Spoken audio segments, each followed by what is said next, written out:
Dear students, आज हम अपनी दूसरी क्लास का आगाज़ कर रहे हैं। पहली क्लास जो तकरीबन 25 मिनट्स की थी, उसमें मैंने सिर्फ 10 सवाल आपको करवाए थे और उन 10 सवालों पे हमारे 25 मिनट लग गए थे। यानी आप ऐसा समझ लें कि तकरीबन 2 से 2.5 मिनट में हमने एक सवाल किया था। लेकिन आज हम इतना लंबा टाइम नहीं लेंगे, इसमें अभी आपके काम करने के हैं। अभी आपने मेरे साथ नोट्स स्टार्ट कर लेने हैं। आप जो भी अभी ये क्लास में बैठेंगे, आप अपने पास एक पेन और एक कॉपी आपके पास होनी चाहिए। इसमें जो जो भी अल्फाज इंग्लिश के आएंगे, आपने उनको साइड पे लिख लेना है और बाद में याद भी रखना है। ये क्लास का सबसे बड़ा फ़ायदा ये है, लाइसेंस तो आपको इंशाल्लाह मिल जाएगा, लेकिन जो सबसे अहम चीज़ है जो आपको इससे हासिल करनी है, आपकी इंग्लिश वोकेबलरी इन्हेंस होनी चाहिए।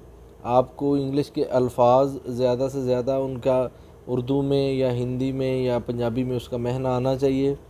जैसा कि मैंने आपसे वादा किया है कि ये क्लास ख़त्म होने तक आप ना सिर्फ लाइसेंस होल्डर बन जाएंगे, बल्कि आपका जो इंग्लिश को जानने, बोलने और समझने का म्यार है वो भी काफ़ी ऊपर चला जाएगा। तो मैं अभी स्टार्ट करता हूँ। सबसे पहला सवाल आज का ये है, having cross the road a person in a wheel chair can not get up. कि रोड क्रॉस करते हुए एक आदमी इन अ व्हील चेयर में कैन नॉट नहीं कर सकता, गेट अप नहीं उठ सकता, ना ही वो व्हील चेयर को उठा सकता है। गेट अप द कर्ब, ना ही उसको उठा के आगे कर सकता है।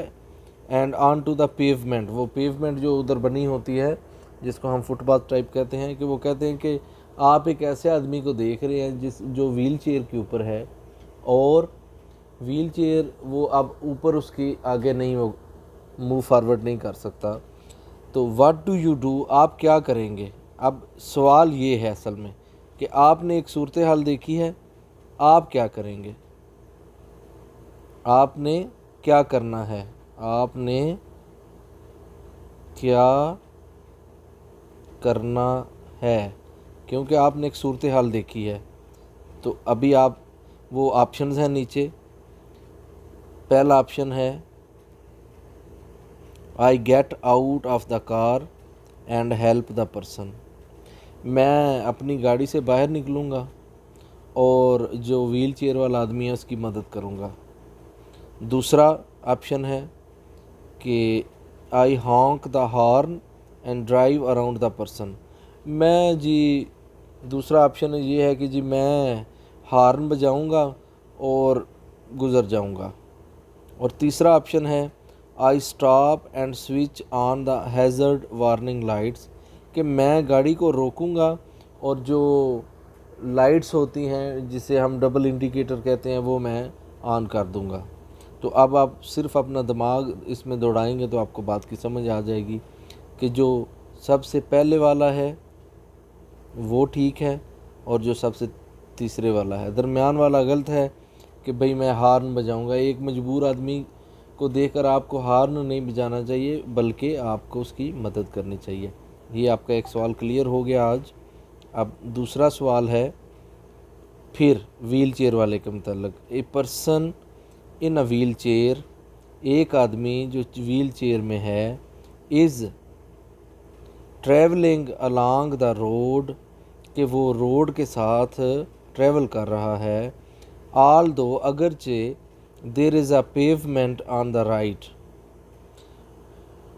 राइट साइड में उसकी पेवमेंट भी बनी हुई है,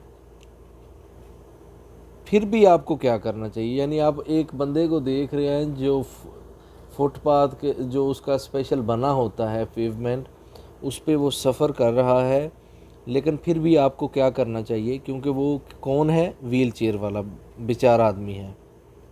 ठीक है, अच्छा अभी मैं बताता हूँ आपने क्या करना है।